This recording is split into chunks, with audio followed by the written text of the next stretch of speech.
Oi pessoal, tudo bem?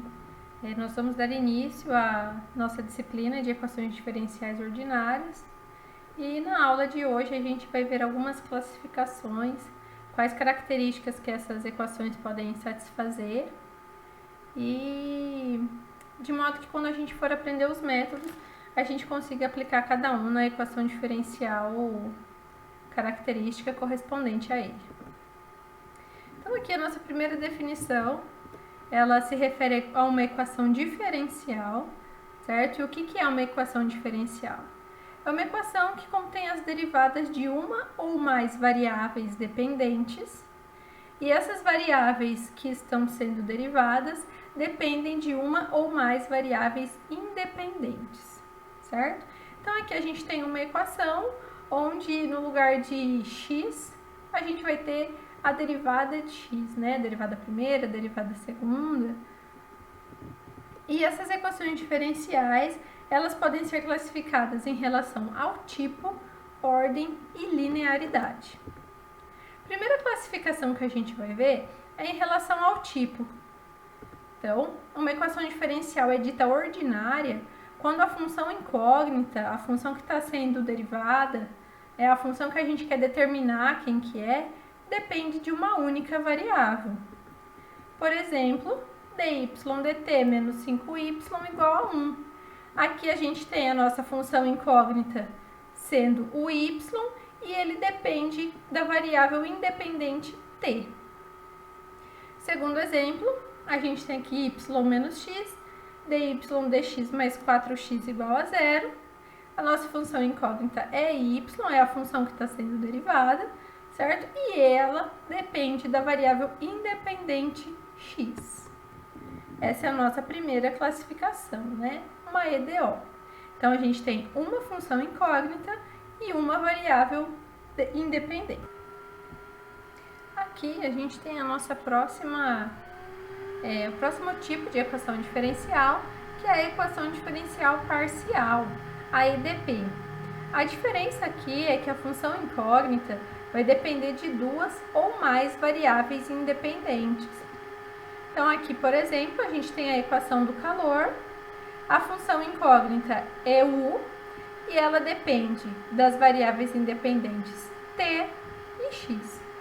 Então, com isso, a gente tem a nossa primeira classificação em EDO, equação diferencial ordinária, e EDP, equação diferencial parcial. Agora, dentro dessas classificações, a gente vai definir o que é uma classificação em relação à ordem. A ordem de uma equação diferencial, independente dela ser EDO ou EDP, é a ordem da mais alta derivada. Então, aqui no nosso primeiro exemplo, a maior derivada é a primeira, certo? Então, essa daqui, a gente tem a função incógnita v dependendo apenas de t, então é uma EDO de primeira ordem. Nossa segunda equação diferencial também é uma EDO, porque a função incógnita y depende apenas de x, certo? EDO. Qual que é a ordem dessa EDO? Então, a gente vai olhar para a mais alta derivada.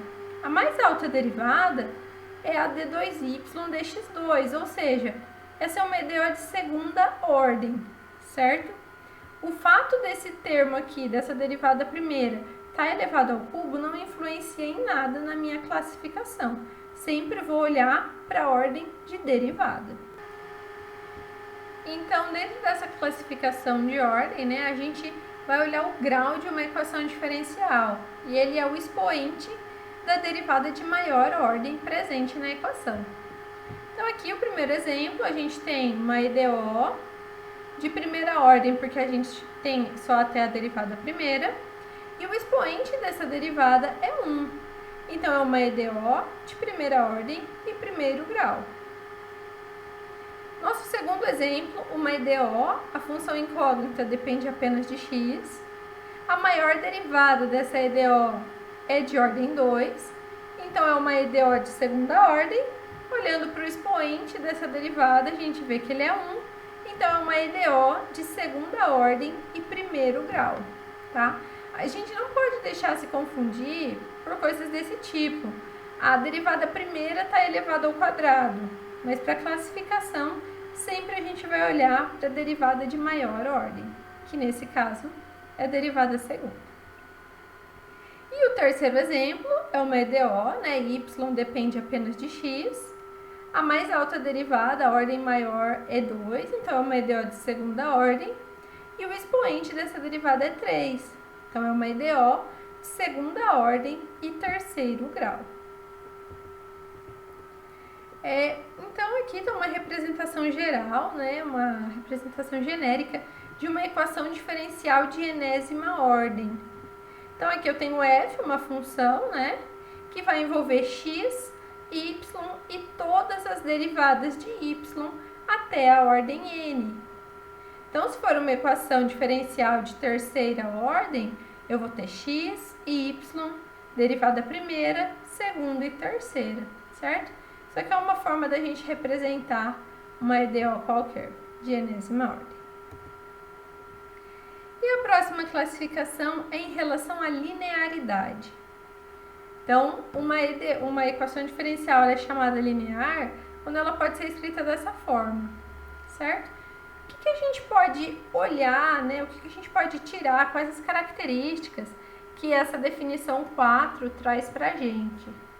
Então, a gente tem aqui o AN, derivada enésima de y, nananã. 1 a 2, derivada segunda de y, A1, derivada primeira, mais 1 a 0 de x vezes y, igual a uma g de x.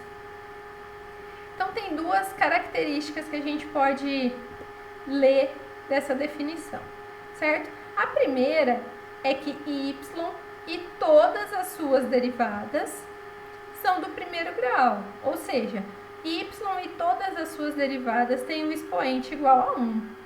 Certo? E a segunda característica é que os coeficientes A0, A1, A2 e AN que multiplicam o y e as suas derivadas, eles dependem apenas de x. Então, A0, A1, A2 e AN, e esses termos intermediários também, né? Todos eles ou vão ser constantes ou vão depender apenas de x. Não vai ter y multiplicando y ou y multiplicando alguma derivada. E quando alguma dessas características não é satisfeita, a gente fala que a equação é não linear. Então, aqui alguns exemplos. A gente tem uma EDO de terceira ordem, certo? Porque é a mais alta derivada. E agora vamos ver as características, né? dy, d2y dx2, d3y dx3, todos eles estão elevados a 1, certo? Então, a primeira característica está satisfeita. E a segunda é que os termos que multiplicam y e as suas derivadas ou sejam constantes ou dependam apenas de x. E aqui está acontecendo também. X ao cubo menos x ao quadrado, 2x. Então, essa é uma EDO linear de terceira ordem. Vamos ver o segundo exemplo. Então, a gente tem aqui uma EDO, certo? Ela é de segunda ordem, porque a maior derivada é de ordem 2. Então, uma EDO é de segunda ordem. O grau é 1, certo? Porque a derivada segunda está elevada a 1. Só que essa EDO ela não é linear. Por quê? O meu A1 é menos 2, ok. Só que o meu A2, ele é y. E para uma EDO ser linear, os coeficientes ou são constantes ou dependem apenas de x. Então, essa EDO é não linear.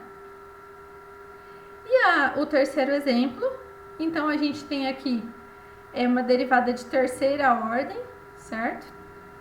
E aí ela é não linear. Por quê? Porque a primeira característica que a gente viu no slide anterior é que o y e as suas derivadas tenham todos expoentes iguais a 1.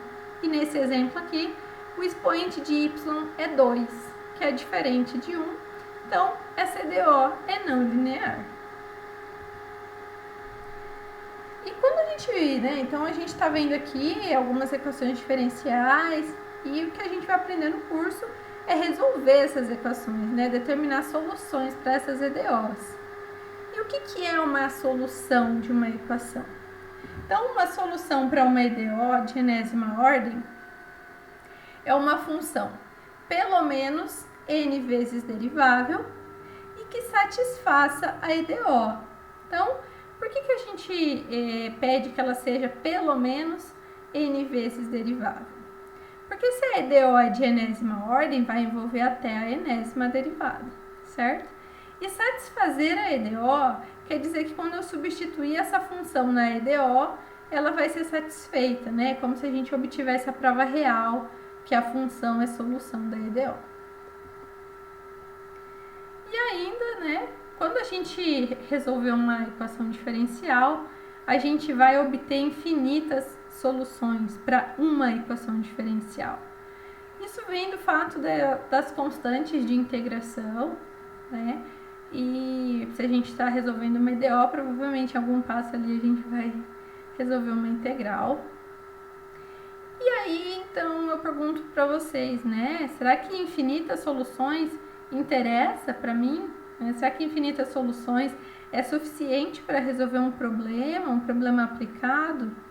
Então, infinitas soluções, tudo bem, né? Um probleminha aqui teórico, um exercício da aula, não tem problema pra gente, a gente ficar com aquela constante ali. Mas na prática, a gente pode determinar essa constante através de um problema de valor inicial. Então, o que é isso? A gente vai ter a EDO, a gente vai resolver ela, e aí, ao final dessa resolução, quando a gente obter a solução geral dela, que envolve aquela constante, a gente vai impor uma condição inicial, a gente vai ter uma informação sobre esse problema. E com essa informação a gente consegue então determinar o valor da constante e determinar uma solução particular para o problema, certo? Geometricamente, né, o gráfico dessa solução, ele vai passar pelo ponto x0, y0, que é a informação dada para nós. Então, essa é a primeira aula, né? Esse é o nosso primeiro encontro assíncrono. Se vocês tiverem alguma dúvida, vocês podem me encaminhar um e-mail, me procurar nos horários de permanência. Muito obrigada e na próxima aula a gente vai começar a resolver mesmo uma equação diferencial ordinária.